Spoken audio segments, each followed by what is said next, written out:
These are the preview exercises for Lesson 4, College Algebra. Use the distributive property and simplify the expressions below. Okay, so I'm going to distribute this 12 to each fraction. So I'm going to have 12 times x plus 2 over 4 minus 12 times x minus 1 over 3. And remember, when you multiply, think of the 12, it's an integer, but it's also can be written as a fraction as over 1. So sometimes that can be helpful. And then we can reduce. 12 over 4 will reduce to a 3.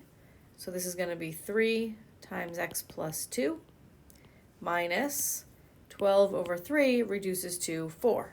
So that's going to be a 4 times x minus 1.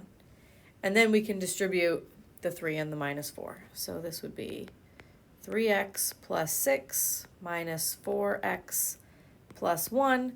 We combine like terms. 6 plus 1 is 7. 3x minus 4x is minus x. Which of the following linear functions would be easier to solve and why? Oh, this one, right? No fractions.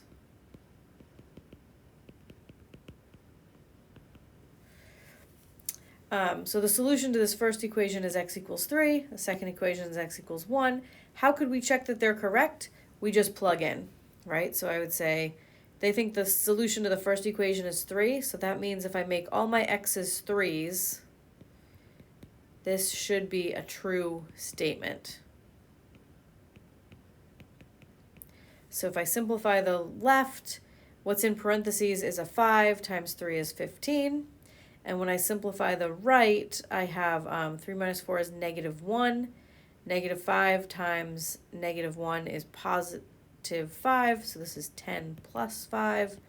Yep, that works.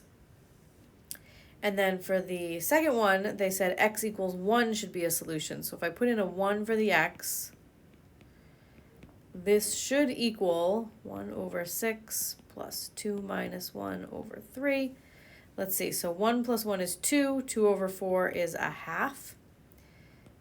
Does that equal 1 over 6 plus 2 minus 1 is 1/3.